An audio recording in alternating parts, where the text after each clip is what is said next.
You're listening to Dots, Lines, and Destinations, a travel podcast with hosts Stephen Seagraves, Fosma Moon, and Seth Miller.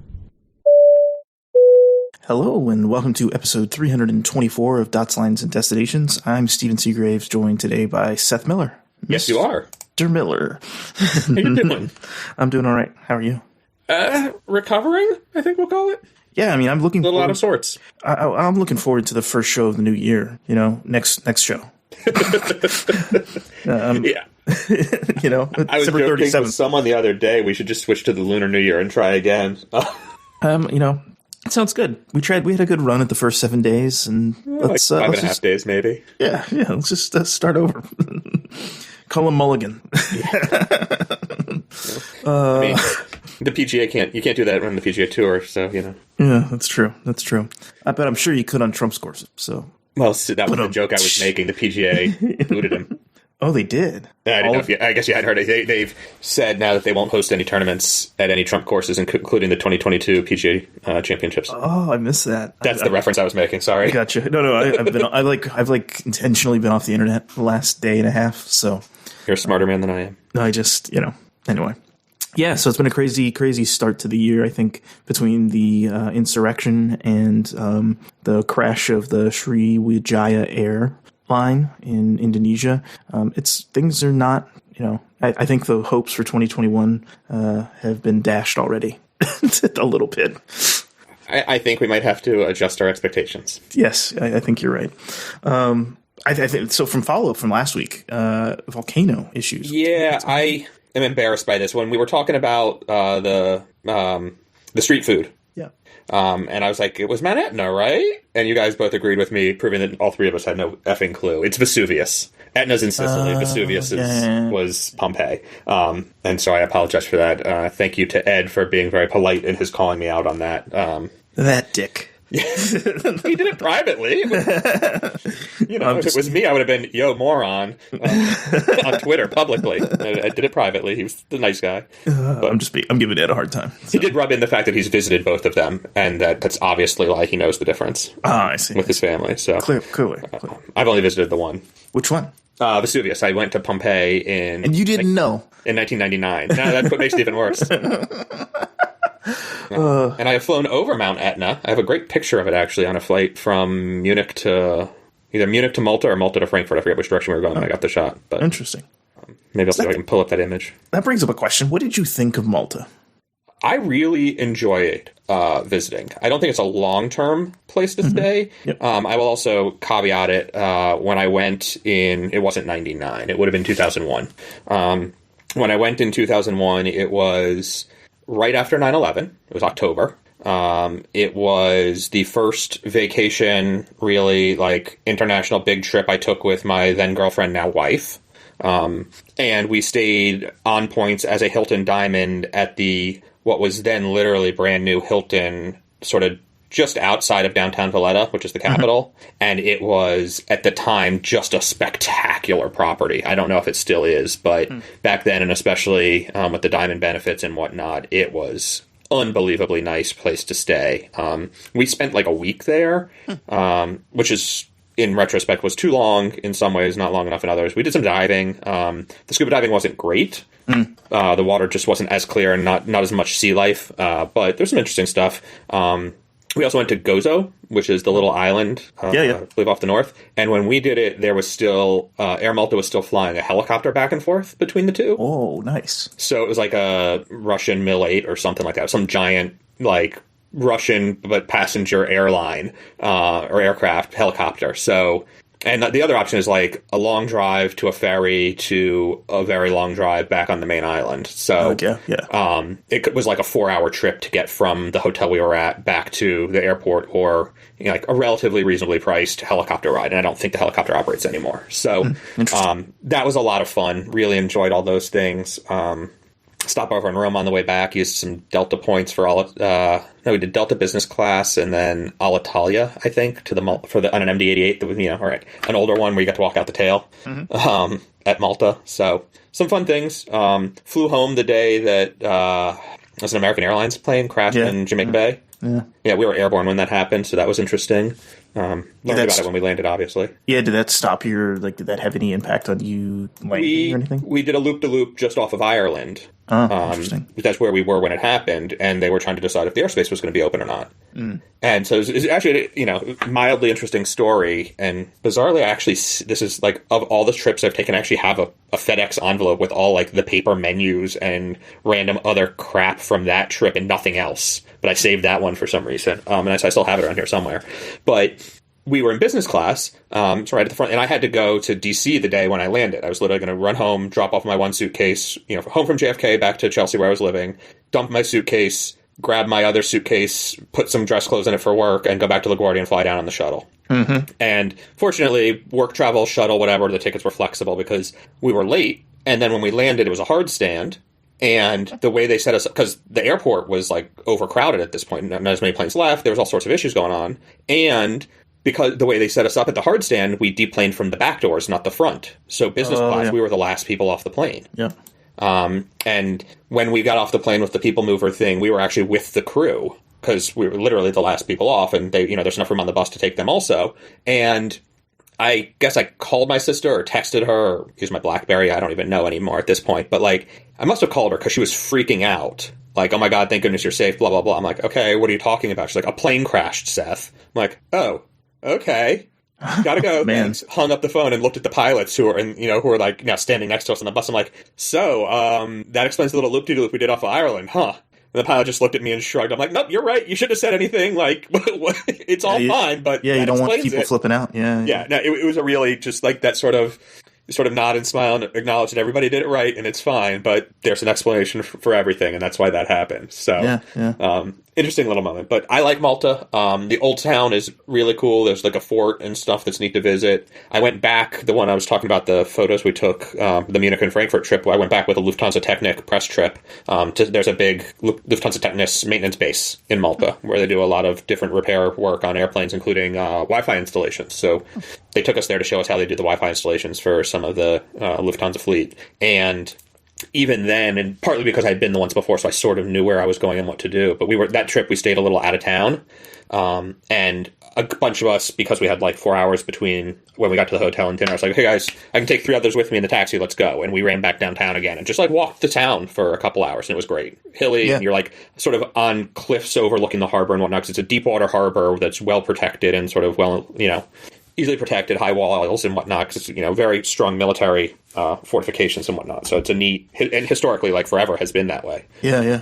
So that's I like fascinating. it. And the culture there, also, the food is wonderful. If you like Mediterranean-style food, it's got the influences from Italy, from Northern Africa, from, the whole region, which I love. And then culturally, like, there's a ton of churches, like in a different saint day each day of the year, like, and the local church has, they rotate, whatever. It was neat. I really enjoyed visiting, and just, some hiking and stuff too. So yeah. Is it? Because the reason I ask is I was actually a long time ago was offered a job there. One of my former employers had an outpost there because it's popular for kind of offshoring your. I say money laundering and buying citizenship. More like it's cheaper to own a European Union business there. Like that's what I'm talking about. Yeah. So they had call that money laundering, Stephen. Yeah. So in their Middle East operation was actually mostly out of there. They moved it from Dubai to there for cost. Yeah. And Dubai's super expensive to operate in. Yeah. So they were like, "Do you want to live there?" And I'm like, "I don't know. It seems kind of hot." It's a little hot. We went in October, so it wasn't bad. I wouldn't necessarily want to be there midsummer, but. Go swimming. It'll be fine. Yeah, exactly. Yeah. Dunk in the head. Let's talk a little bit about the Boeing settlement that just came out. When was this? Last week. Yeah, early last week, right? Yeah. What's the details on this? Well, the headline number that they published is $2.5 billion in penalty. The reality is that like $1.8 billion of that is compensation to be paid to the airlines that had already been negotiated. So Boeing's getting credit for that, even though it was, had nothing to do with the government. On top of that, there's about a 248, something like that, $1 million penalty that would be paid to the Department of Justice, and an additional $500 million set aside for the Victims Fund that will be administered, I actually think, by the government this time. So, we talked think last episode about the lawyer who pilfered some of the cash. Probably not going to happen on this one, but never. So you can decide if you want to call it $240 million or $740 million, but it's definitely not $2.5 billion in penalties. And the other really interesting part of it is the way it's a deferred prosecution agreement. So the government reserves the right over the next 3 years to further prosecute if Boeing doesn't cooperate. I did not read it closely enough to know that if there's options for, like, if more evidence comes to light, that they could still come back, but probably not. But the interesting thing about it is they essentially narrowed down culpability and fault to just the 2 test pilots. What? Right? So that's the part that pisses me off the most. Yeah. Well, that and letting them get away with it for only $250 million. But yeah, they basically, right, there's the 2 test pilots that talked about, like, the Jedi mind tricking and purposefully excluding MCAS information from the briefings and from the pilot training documents. That's ultimately they're defrauding the United States government was going to be the charge, and it was really centered around the behavior of those 2 people. And so this with the financial penalty, right? There's no real discussion of changing the corporate culture to not do that sort of thing, or what audit policies will be in place going forward, or sort of really anything else. Now, separate from that, we had the Omnibus Spending Act that went through as part of the CARES 2, or whatever we're calling the recent COVID funding that was passed at the end of the year. And that included the full rewrite, and I think we talked about this also last time, that included the full rewrite of the ODA, the policy under which the aircraft manufacturer gets to sort of oversee its own certification work. That's getting fixed. It's going to change, assuming it ever gets implemented. But the rewrite of that was included in the spending bill and was signed into law. So implementation notwithstanding. So do the pilots face any kind of criminal charges around it? No, this was the criminal charge. Okay. At the federal level, and it has been settled for. My take on this, and it is certainly a hot take, if you will, is that Boeing's investors bought the freedom of those 2 guys for $250 million. Interesting. Wow. Oh boy! I don't know. On the one hand, it seems like a lot to pay as a company for 2 guys that were your employees, but also probably if they went to trial, the amount of other information and the cost to the business would have been, and potential expansion of liability would have been significant. Yeah, I mean, it seems like staying out of court was probably the best move for Boeing at this junction, right? Yeah. Even with those costs, I mean, yeah, exactly. Add it to the $18 billion or whatever that they've already taken for the MAX because of this whole mess. Yeah. I mean, and the MAX has been now back up in the air for a number of airlines, and it's coming back for United, I think, pretty soon. They're starting to sell different routes again and stuff. I think United is maybe in February or something like that. I think so, yeah. I was wondering about it because, there was some people, someone posted on Twitter that Air Canada finally replied to a woman who had a flight pack when the MAX was first starting. Yes. 2019, yeah. Like the day after it was grounded, the person tweeted like, hey, how do I get a refund? And 2 years later they wrote back, hi, please reach out to our customer service. It's like the funniest thing. But that made me think about, those flights are starting back up. So I mean, we talked a little bit about CARES. There's more CARES flying coming, right? There's some changes coming. Is it regional carriers that are coming back? What's the deal?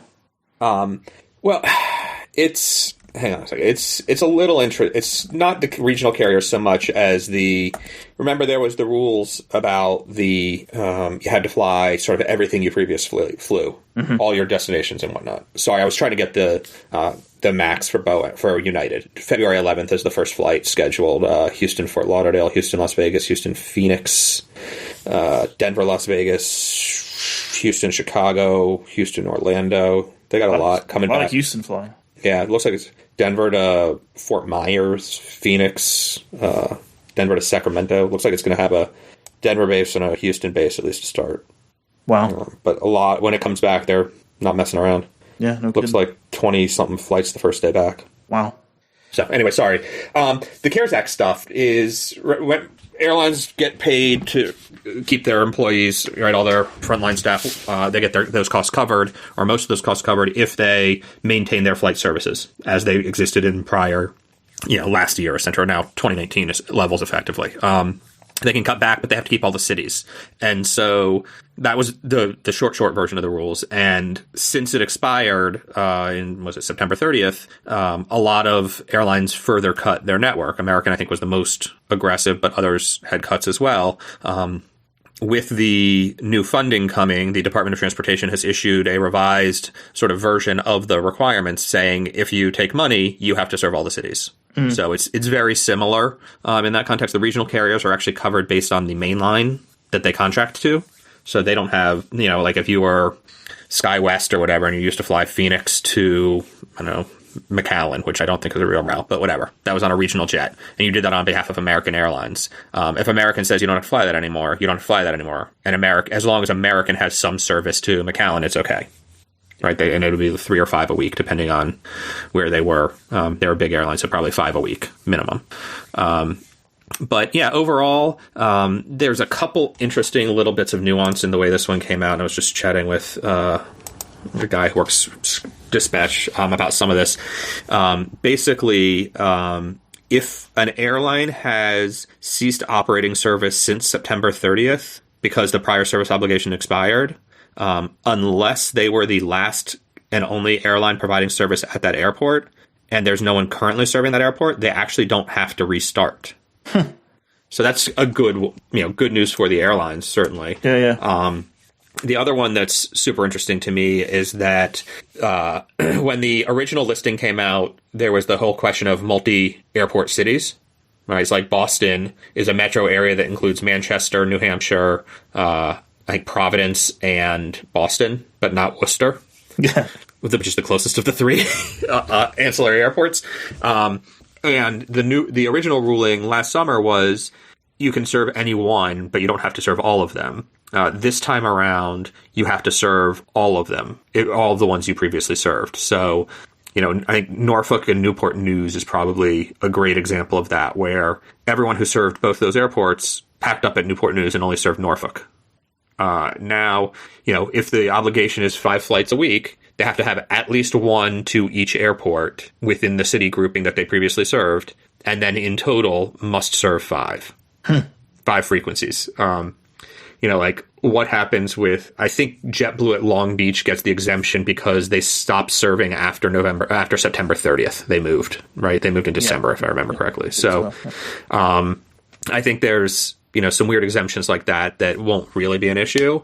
But overall, it's I still think it's stupid to pay airlines to fly as opposed to paying them not to fly right now. But there's some interesting comments in the document from the DOT basically saying, like, last time around, all the airlines served, operated services way more than the minimums required. So no bitching at us. So don't come back, and demand is way up now relative to, last summer. So don't come back and start bitching to us about the service levels. Yeah. They don't say bitching, but they mean it.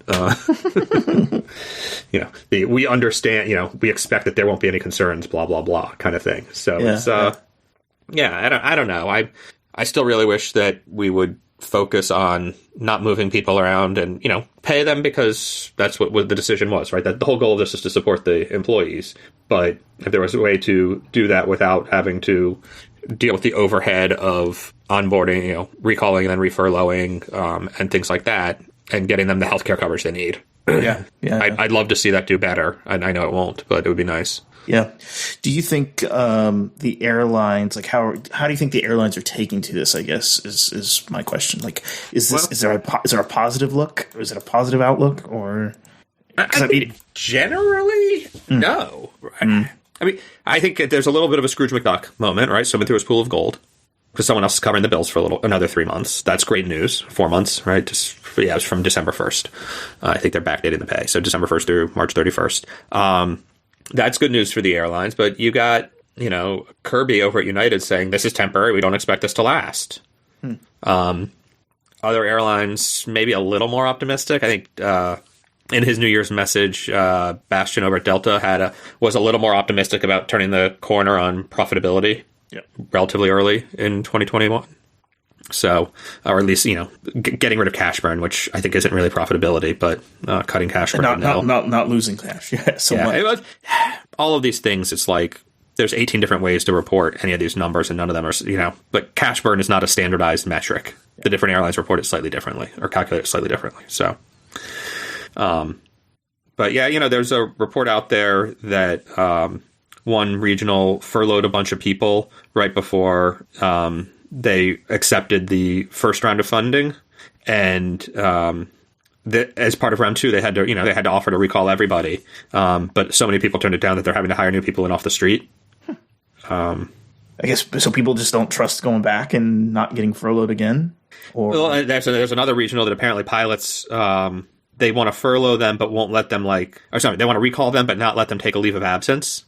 Right. So this is where it gets weird, right? Like if you're a regional airline and the parent airline's like, yeah, we're not adding any more service. If you hire everybody back, just pay them to sit at home. Mm-hmm. It doesn't cost you anything. You get your money from the feds. It works well, actually, and let them have their leave of absence or whatever, and keep doing what they're doing. But I think that there's a little bit of a political play of, oh, you didn't come back, and so now they can hire new pilots, right? With any airline, for the first year or two, the pilots make way less money than they do when they become more senior. So even the younger folks that have been furloughed, because seniority is still applied in the furlough policies, they'll be higher paid than a new hire would be when they get rehired when that growth comes back, rather than paying them now. So this is a way to force those furloughed pilots off the rolls.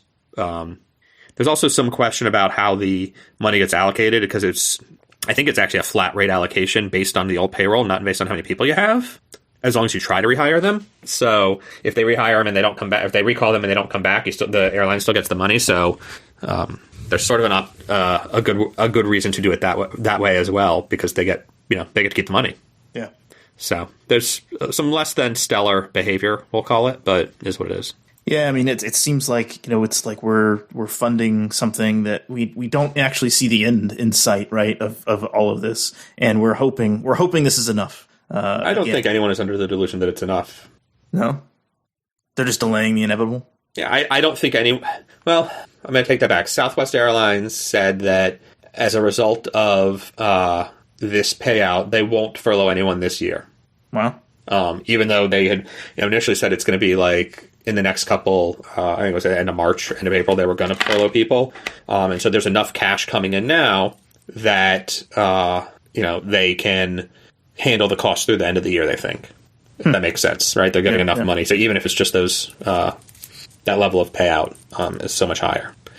Yeah. But yeah, there's a lot of money moving around. Yeah, it's crazy. Let's talk about Spirit and fraud. This is a fun one. What's the story?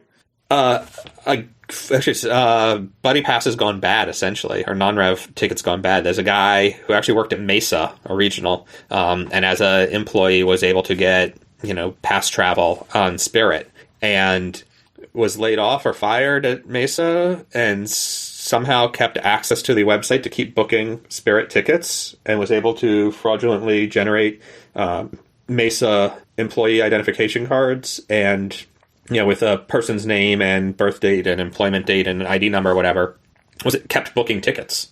Oh my gosh. And thousands of them, and eventually started selling them to other people. Oh my gosh. Yeah, so it started off as I'll just keep traveling a little myself. Ended up being $150,000 in restitution, approximately $77 per ticket. So it's 2,000 tickets. Crazy. And it was not just him. He was the lead defendant. But yeah, 2,000 free flights in and out of Los Angeles. Yeah, kind of crazy. And I'm counting here, 1, 2, 3, 4, 5, 6 others that have all pleaded not guilty after being indicted back in March. Doing the same thing, or they, also were either helping or whatnot. So, because I mean, as a person who's a potential passenger, right? You don't someone says, "Oh, I can get you tickets for $150 or whatever," and as far as it's legal, right? It's like someone telling you a TV at some kind of shady shop. You're like, oh, this seems legal. Plane tickets don't usually fall off the back of a truck. Yeah, exactly. Yeah. 1,953 flights that were connected to the scheme, booked for someone that did not match the Mesa Airlines employee for whom the information was used to book the free flight. So did they find a loophole? So they're Mesa. Did they find a loophole in Spirit's website, or what? It sounds like they were able to somehow, like, through the web portal, use employee details and then a separate passenger name. So interesting, yeah. And so as long as they have to like prove with the badge or whatever, so they give the people. So there were some fake badges made. Yeah, it's crazy. It's a lot of work to go through for some free stuff. Yeah. Never underestimate what people will do when they think there's no repercussions. Yeah, great. Well, they'll take over the Capitol. Sorry, I couldn't help. Speaking of which, I set that one up so easily. You didn't take it. You did. If I didn't take it, I would have been disappointed myself. Marriott is defunding some Republicans, so they're not going to basically give to campaigns for certain Republicans. Yeah, and this is, let's say it's a developing story at the minimum. There's a lot of talk about sort of a lot of companies cutting back on campaign contributions right now. Marriott, has explicitly said it will stop putting money into the Republicans that had voted to not certify or objected to certifying the election. Gotcha. So there's that. I mean, the other one, I'm trying to see if I can pull up that link to read the details. Here it is. Goldman Sachs, JP Morgan also stopped donations, but they're stopping donations to everybody. Oh, really? Which, like, across the government, which is kind of a weird both sidesing of the situation. Blue Cross Blue Shield, the health insurance company, and Commerce Bank have also said that they will stop supporting just those who challenge the Electoral College results.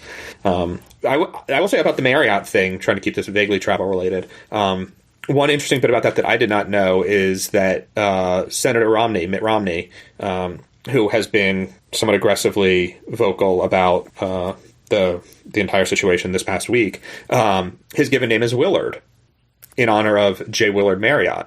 Huh. He was actually named for the founder of Marriott. Had no idea. Yeah. And who was J.W., as it were, is a friend of Romney's father. So. Wow, interesting. So I knew that Marriott was had its Mormon roots in the whole Utah thing, but I didn't realize it was that close. Yeah. Have they said like specifically which Republicans? Because I know like Ted Cruz, Hawley, and there's 9 Tuberville senators and like 100 and something House of Reps, congressmen. Really? Congressmen. Okay. That's just what I remember from who voted. Yeah. I mean, it's quite a large chunk of change coming out of the coffers. Yeah. Yeah. We'll see if it does anything, changes any minds. Yeah. In sad news, this Sri Wijaya, I swear, one of our listeners needs to tell me how to say this name. Sri Wijaya air crash in Indonesia is awful. It's just awful. No survivors. We don't know a lot, really. But the pictures are pretty horrific, and it happened just after takeoff on the, what was that? Yeah. Yesterday? 9th? Yeah. On Saturday, yeah. Yeah. Terribly tragic. We'll have to see what happens, what they come up with. I think we've heard that the CVR and FDR, the cockpit voice recorder and flight data recorder, aka the black boxes that are actually bright orange, have been located. They've located parts of the wreckage. I've seen some pictures of the engines coming onto a barge, looking all sorts of mangled. So. And one thing to note, or one thing that I kind of irritated me with reporting about this, is everything tied back to the MAX. And it's like, no, this is not a MAX. This is a 737. I think it was a 500. It's a 500. Yeah, it's a classic. This is not a new plane. This has nothing to do with the MAX. But a lot of the reporting, even in the New York Times, is saying, oh, well, it immediately like talks about the Boeing impact with the MAX. And I find that kind of disingenuous to the people who are actually victims in this, because it's and the MAX crash, and the MAX, frankly. Yeah, because it has nothing to do with any of that. And I think more should be. If you don't know a lot, you don't know a lot. You don't need to put in fluff. But that's neither here nor there. No, it's here. It's right here. I'm with you. So I'm begging you, newscasters, news reporters, please stop writing about irrelevant things. Well, the media manipulates news to suit their issues. So. Oh, okay, yeah. I know where you're going. Anyway, So I think that's a show. I think on our follow up, we're going to talk a little bit about the Moynihan Terminal opening at the Penn Station and kind of how exciting this is. So if you're a Patreon listener, look forward to that. If you're not a Patreon listener and want to hear that, you can always subscribe on Patreon, and you'll get a little bit of extra content every week. So until next time, you can find us on Twitter @DotsLines, more.smorelines.com, and we'll see you next show. Bye bye. Take care.